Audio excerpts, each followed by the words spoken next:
The Joe Rogan Experience. Where do you think all this social justice outrage goes? Do you think it dies off, like people realize how ridiculous it is and it becomes like bell-bottom jeans? Dude, I think it's all caused by the internet, by these echo chambers you live in. Yeah. And these algorithms that want you being angry. Yes. I think it's making everybody angry about... It's the same fervor as the blue dress, gold dress. Mm-hmm. It's on one of these things now. And it's the same fervor as like, this was too dirty before. It's like, well, this is too race-related. This is too misogynist, whatever.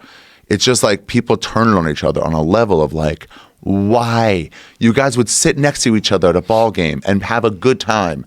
Everybody's pretty fucking nice to each other. Most people. Most people are like, get that fucking N-word out of my way. I mean, you just never see those people anymore. Right. So it's like, are we just looking for someone to attack? So in the Bible, in the Torah, there's this medrash, there's this like fable of, so God to choose, this is what they taught us in yeshiva, to choose the Jews, it's unfair to have us as the chosen people, right? It's unfair to the other cultures.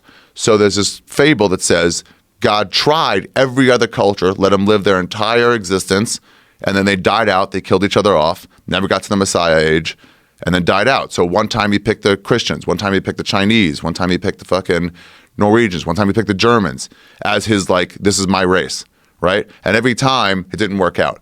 And one time in one of these things, and that's why they said maybe that's what the dinosaurs are. He gave them the world for a while, and then it didn't work. Yeah. But, yeah, it's like, you guys are kind of reaching. You can just say whatever, but they're trying to explain it away because they got no explanation for dinosaurs.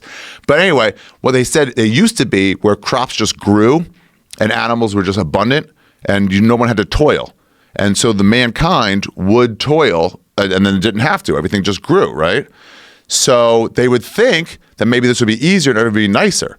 There's this guy who has this theory on like, since computers are going to come up, we're not going to need like 40 hours of work week anymore, probably 20. And his theory, I forget his name, is that with those other 20 hours, we'll read more, we'll do crazy things. But I don't think it is, because in this fable of Judaism, when man didn't have to toil, they just went to war. They just started murdering each other because you need conflict. So in great times that we're in right now, where everybody's doing well, an iPhone costs a lot of money and almost nobody doesn't have one. Right. We're doing great. We're in an opulent society. Racism is down to super low levels, but you need someone to attack. So even when you're in a bubble of LA and New York and almost everybody's 95% on your side, you're like, I need to attack somebody because everything's too easy. So it's a sign of how great we are. I think that's accurate.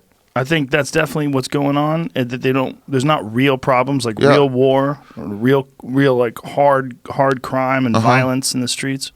And so we're looking for things to be upset at. I also think there's a lot of people that have access to their phone while they're at work, and I think they're bored as fuck. And I think there's a lot, and it riles you up. And there's a lot of wasted time. If you're an employer and you're paying someone to do stuff by the hour, I guarantee you most of their time is spent listening to podcasts, watching YouTube videos, and talking shit on Twitter. Getting what's making you angry.